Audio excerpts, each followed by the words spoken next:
Hey guys, Justin Carpenter here. Got another HP Tuners tip for you.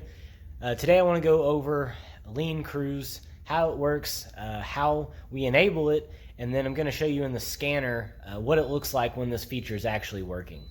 So yesterday I was working on a 2004 GTO. The car was relatively stock, just had a few little minor bolt-ons. But one great thing about doing the 04 GTOs is the ability to actually turn on the Lean Cruise mode. The 2004 GTOs are a V platform. They are Holdens from Australia, and Australia actually had the Australian cars actually had the stuff in the computers to be able to make the Lean Cruise work. All the P59s have the tables in there for them, but if you look at the trucks or the Corvettes, you can actually populate these tables, but nothing actually happens. Cool thing with the GTOs is it actually does work. Now, I have heard if you go in and set the vehicle platform type to V, that it will actually, if you do that in a truck or a Corvette, it will actually allow the Lean Cruise to work, but you could possibly lose other functions like cruise control and things like that. I've never tried it myself. Maybe I will one of these days on my own truck. Never tried it, so I don't know if that works or not. But with 04 GTOs, it does. So today I wanted to go through and show you how I set it up in the HP Tuners editor in the tune file, and then I'm going to show you in the scanner what it looks like when it's actually working. Okay, so now I've got opened up the edited version of what I did. So what I did, actually, I went to the tune repository. I searched for a 2004 Holden 5.7, and I downloaded that, and I took some of what they use stock and then kind of edit it to make it my own a little bit. So this is what I've got it set to. So I've got it set to come on at 44 miles an hour. If it drops below 42 miles an hour, it will disable. I have set for the enable delay, I have it set for 120 seconds. What that means is the engine must be on for this amount of time before Lean Cruise enables. Moving delay means that the vehicle must be moving for that amount of time before it enables. Then we have a lean out rate, which is basically just how quickly it goes to it. Again, in HP Tuners, it has a description for how all these things work. We do have a multiplier by engine coolant temperature. And so I've got this set to not come on until it's hot. And then, or not hot, but up to temperature.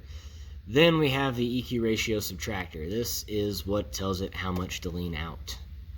So again, these values, I took stock values and then I kind of tweaked those a little bit to come up with my own. So as you can see, I'm leaning it out, in some areas leaning it out about 10% or so, give or take. And this table looks just like the Spark table, so it works by cylinder air mass and RPMs. So as the RPM go up, or as you get down, give it more pedal, give the engine more load, it's going to come down here in the table and it's going to get out of this. So what this does, what those target, pretty simple. It's an EQ ratio subtractor. So EQ ratio, we know, is basically the inverse of lambda. So if we're targeting a EQ ratio of 1 and I was subtracting 0.1 to get 0.9, that's going to give us 16.3 AFR. So now I'll take you over to the scanner and show you what that looks like in the scanner when it's working. Also in the scanner, one thing we need to do is set up a spark advance correction based on the leaner air-fuel ratio that we're going to target. So this came from the Holden file. Basically, this is what you see stock is 0. Then what I pulled from the Holden file, and then again changing a few things to kind of make it my own a little bit. We're actually adding timing as it gets leaner. Now we have to do this because as we lean it out, we're actually making the engine a little less efficient, and so we need to add some timing back in to pick up the slack for the leaner mixture. If you don't do this, a lot of times the engine will be a little unhappy. It can kind of make it buck a little bit or make things a little jerky. So you definitely want to get the AFR spark advance correction in there. If you don't, sometimes it works okay, but most of the time the vehicle just doesn't quite feel as smooth as it should.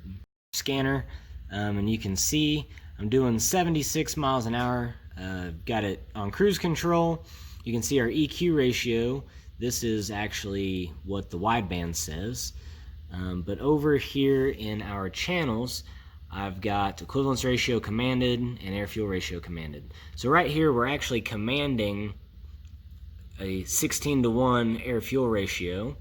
And as you can see, down here, we're commanding 1.09 on the EQ ratio, and we've got an actual of 1.11. So we're a little bit off on the wideband. My wideband signal is a little bit jumpy, so if you go through here, it's pretty close. I still had a little bit of cleaning up to do in here, but overall the wideband was pretty happy, and the fuel trims, whenever it was at a lean cruise, were also pretty happy. So that's how you know it's working. I'll flip back here to an area where I was driving earlier, and you can see the O2 sensors are switching back and forth. The fuel trims are pretty happy. We're within a couple percent of zero. So you can see that everything appears to be working just like we want it to.